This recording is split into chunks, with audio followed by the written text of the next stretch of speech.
My mama told me something when I was growing up that has forever changed my life.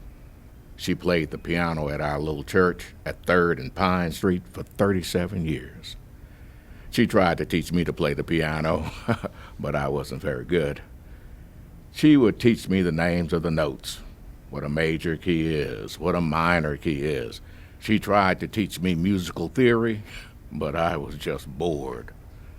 Then, one day, she told me that the best news in the world is found by playing a simple scale on the piano. I had no idea what she meant, so she told me to play an 8-note scale. So I did.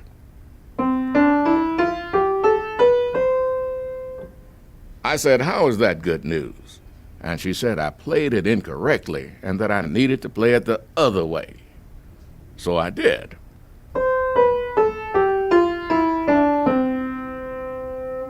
Again, I said, "How is that good news?" And she said, "I played it the right way, but I needed to add the pauses."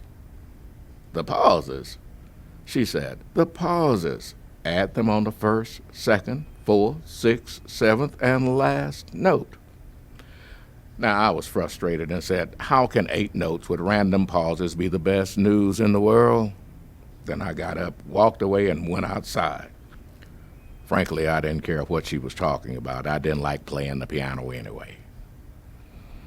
Well, years later, my mama got sick and passed away. As I was thinking about her, I remembered what she told me about the piano.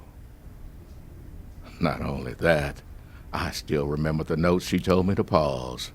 The first, second, fourth, sixth, seventh, and last note. So I sat down at her piano and played the scale with the pauses.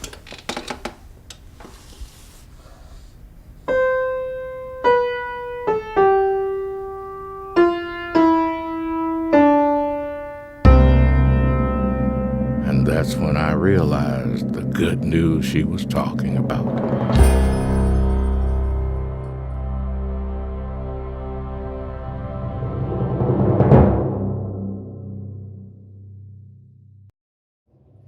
I have good news for you today. He is the Lord and He has come for us. I'm Darren and I'm one of the pastors here at Focus, and we've just been having such a great Christmas season that we've just been celebrating together as a church, and one of the things that we've been doing is we've been talking about the reality of Christmas. What is Christmas? This is Christmas, right? Well, no kidding, right? Like that's pretty obvious. I mean, everybody's all dressed up. Come on, somebody. You can't wear crushed velvet every single day, but you can do it on Christmas Eve. Come on. This is Christmas, right? I mean, it's obvious any place that we go, we see Christmas happening. We see Christmas happening at the Costco parking lot, right? We know that this is Christmas and we're celebrating Christmas, but what we've been doing during this series is trying to get to the heart of what Christmas really is. Not just the cultural Christmas, not just the things that we see and we celebrate on the outside and what we're used to doing, the normal things that we're doing, but what does the story of Christmas teach us still today? Well, we learned that Christmas is praise, right? You want to be full of praise. You want to be a person that's full of praise, because you can't be a negative person and a person full of praise at the same time, right? So let's be people full of praise instead of being negative people all the time. We learned that Christmas is generosity. That seems kind of innate to us, that we're just drawn to gift giving, but not just at this time of the year, not just in this season, but that we should be generous people all year long. God asks us to do that. Why? Because He so loved the world that He gave Himself. And so we, in turn, we want to give as well. We talk about that Christmas is hope. Christmas is hope. Christmas is the most joyful time of the year, except when it's not, right? In fact, Pastor Craig Groeschel says it this way. He says that Christmas and the holiday season, it's a magnifier. For those that are full of joy, that it becomes even more joyful. But if you're in pain and you're hurting, then the holidays are even more pain-filled and they hurt even more. But we learn that Jesus can bring a healing to our broken heart. There is hope even in hopeless situations. Christmas Christmas is all about hope. This is Christmas. But what I'd like to do tonight is, instead of just making the simple statement, instead of going into it further of this is Christmas, what instead we just changed one little bit about the statement, this is Christmas. Instead of making the statement, what if we asked the question, this is Christmas? This is it?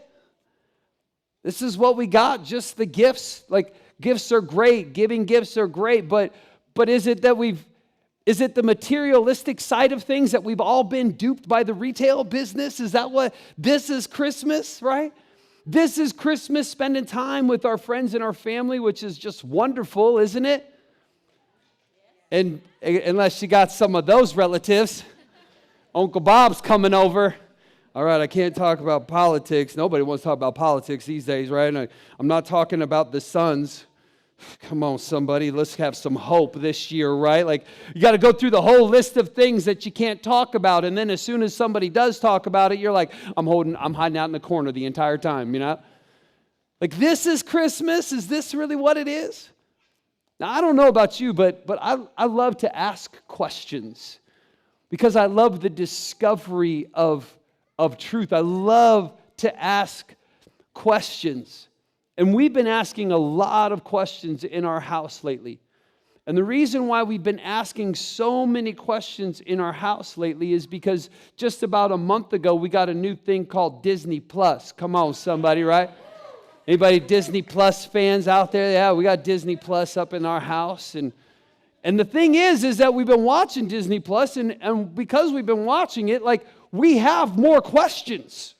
Because of this, there's even a show that's on there. Some of you that might not have Disney Plus, but you got Nat Geo. Have you ever heard of the show The World According to Jeff Goldblum?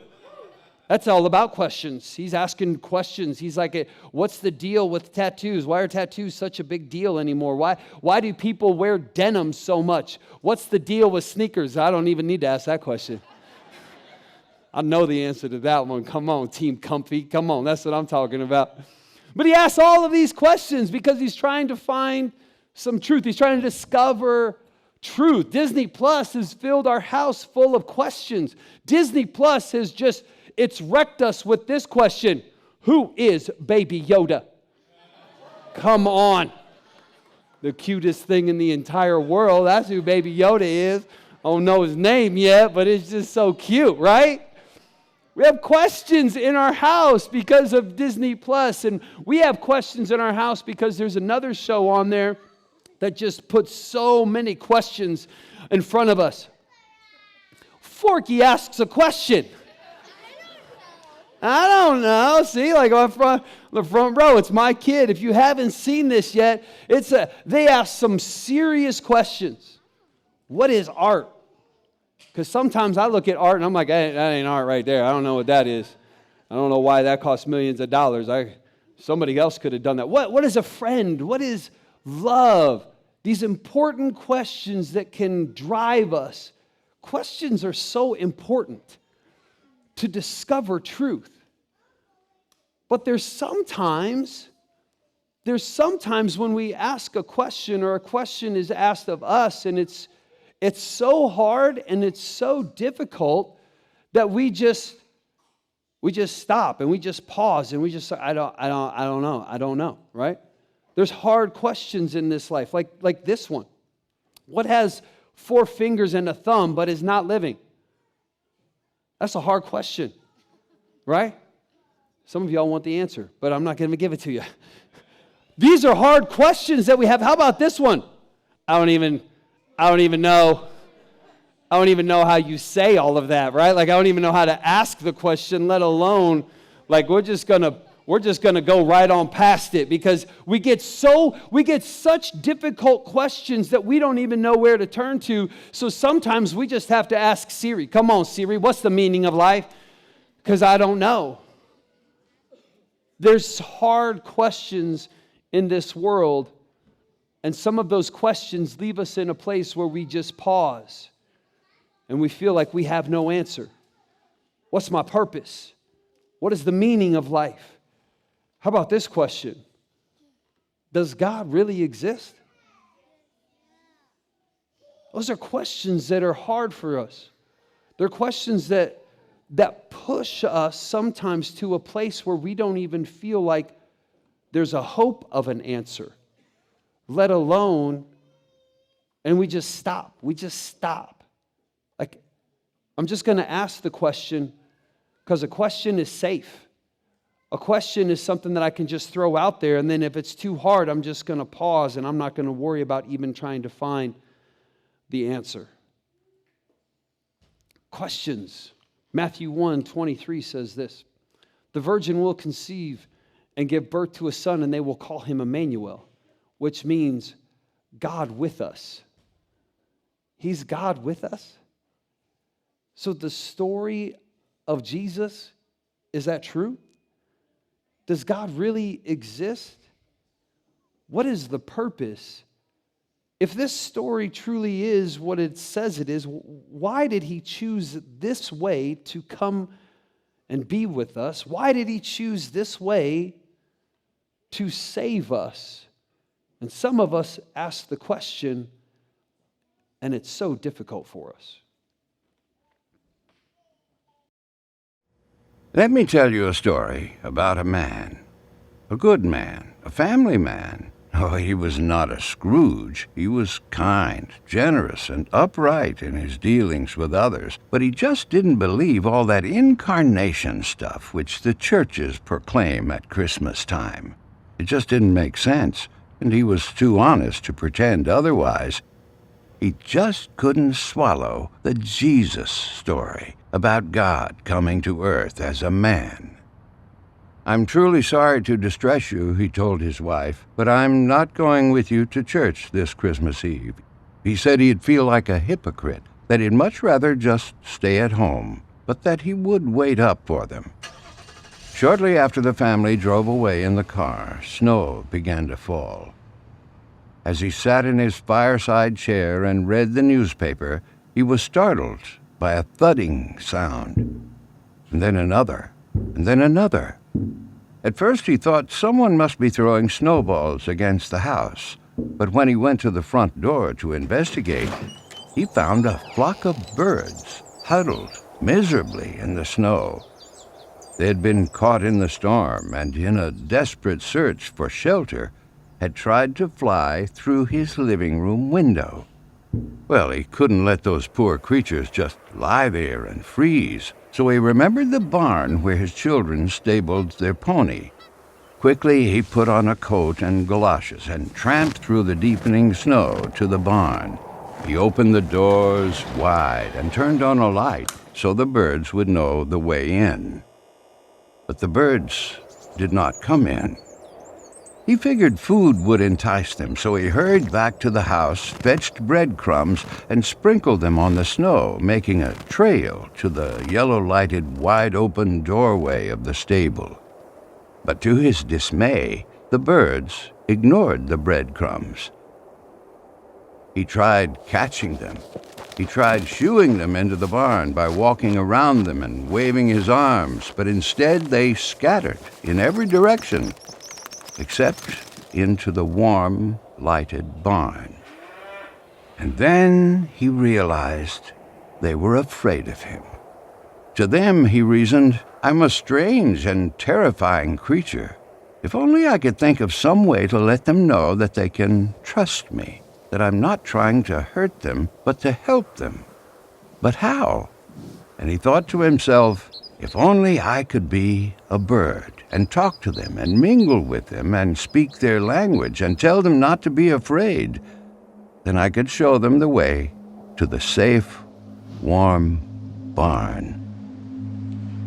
But I would have to be one of them so they could see and hear and understand.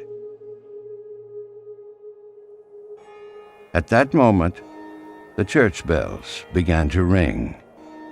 The sound reached his ears above the sounds of the wind, and he stood there, listening to the bells, pealing the glad tidings of Christmas. And he sank to his knees in the snow.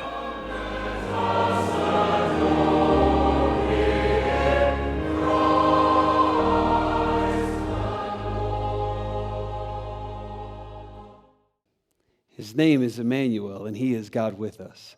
This is Christmas, and Christmas is the answer. Christmas is the answer.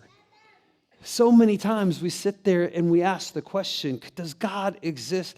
Could this truly have happened? Why did this happen?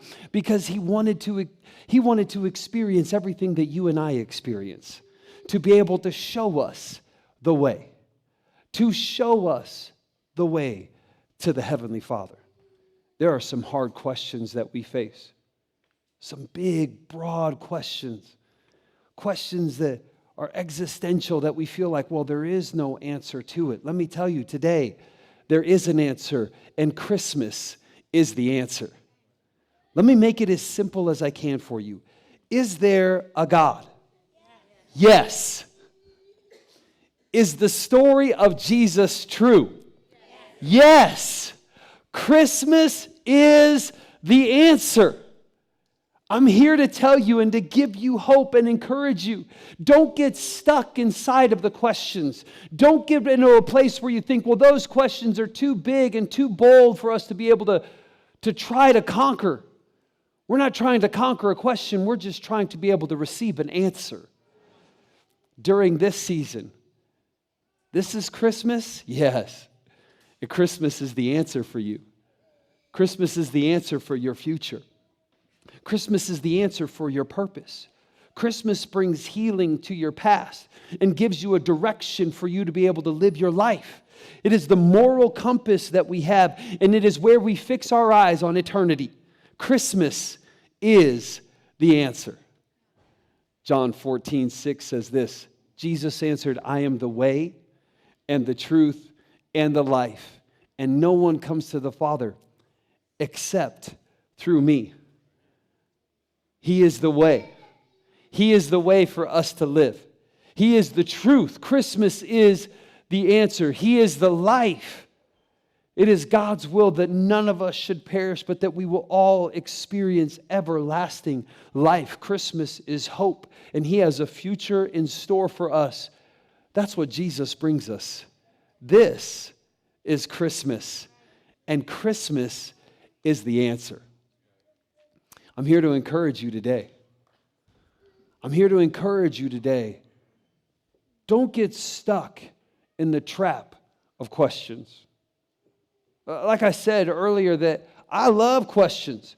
I love to be able to ask questions. I love the discovery, and I can tell you that myself personally, that I was on a path when I was in higher education, which is all about asking questions, all about diving into what life truly means and what it's about. And I found myself in a place where I was enthralled with questions because questions were safe. Questions were something that didn't challenge me. I could challenge somebody else. I wasn't worried about a question. I was worried about an answer until I found the most amazing answer that I've ever experienced, and His name is Jesus. My encouragement for you today, if you have questions and you're in a place where you're just wondering what life is like, don't get stuck in the trap of the question. Instead, pursue the answer. Don't become enthralled with the question. Instead, be enraptured by the answer. Discovery of truth, I can tell you, will lead you to one place. And His name is Jesus. He is the way, He is the truth, and He is the life. Be bold enough to ask the question, and be daring enough to pursue the answer. And in that pursuit, you will find Jesus. As we go through the rest of this evening, I hope that you will pursue Jesus. As we go into 2020, I hope it's a year that you pursue Jesus, that you pursue the answer more than anything that you've ever done before, that you've said, you know what, enough of just asking the questions, instead of just having the question be there, and I asked it 20 years ago and I never considered even finding the answer. I want to challenge you. I want to encourage you. Be bold enough to ask a question and be daring enough to find an answer.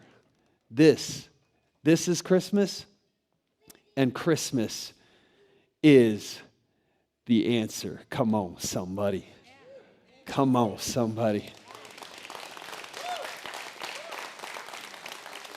We're here to be able to celebrate Jesus, his birth, and the life that he had. Ushers, if you would please come on down. We celebrate Jesus. We celebrate him.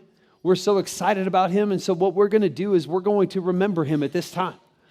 Jesus said, do this in remembrance of me, which is to participate in communion.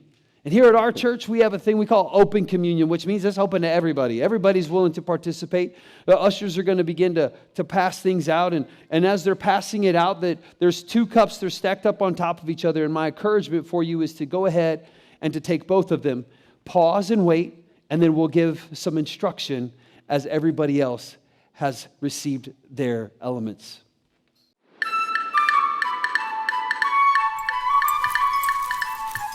I wonder what it would be like to be born in a manger. Yeah. Wonder whatever happened to baby Jesus. He grew up. What? Wait. So you're saying that the baby Jesus Christmas story is the same as the adult walk on water Jesus? Yeah. Thanks, honey. Wow, I just never really put the 2 concepts together. Wonder what happened to that guy, huh? He went to the cross. That's the same guy? Yeah. So what you're saying is baby Jesus is the same as cross Jesus? Yeah. I mean, there's some time in there, right? I mean, he grew up, he taught people, he lived a perfect life. He died on the cross and came back to life, and, now he lives in our hearts. That's the same guy? The Jesus that lives in our hearts?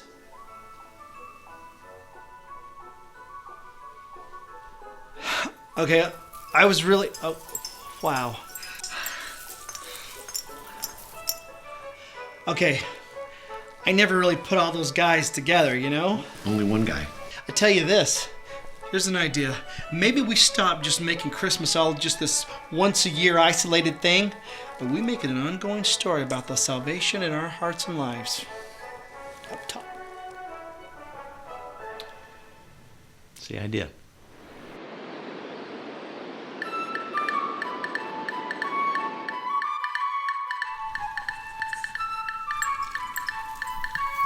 Is this the same?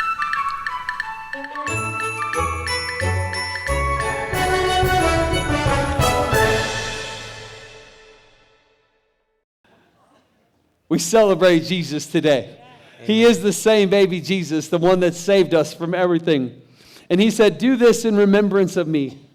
So many times communion can be like this solemn thing because we remember like the pain that he went through, but it was the joy set before him that he endured the cross. The joy that he had. And so today in this joyous moment, we will remember him. We're going to remember the joy that he brings us, the hope that he brings us, the life that he brings us, and we're going to thank him for that. Over this Christmas season, I want to encourage you, be full of joy, be full of the Spirit, and thank Jesus in every single moment that you can, because he did come down. He is with us. He did sacrifice himself for you because he so loved you. And let's embrace that love, and let's be joyful in that love. He said, go ahead. He took the bread, he broke it, he passed it around, and he said, take this, eat it. This is my body. Church, can we please take and eat together? And in the same moment, he reached out and he grabbed the cup, and he passed it around, and he said, take and drink of this. This is my blood that was spilled for you. He spilled it for you. Today, let's be thankful and joyful that we have the salvation of Jesus. Church, please take and drink together. I don't know about you, but I love me some Jesus up in here. I don't know about you, but I'm going to be thankful this Christmas season, not just for the friends and the family that I have around me, not just for the food that we get to go eat here in a little bit, not just for the gifts that we're going to unwrap. I'm so thankful this Christmas season because I have Jesus in my life. Can we go ahead and stand and worship him one more time? Come on, somebody. Joy to the world.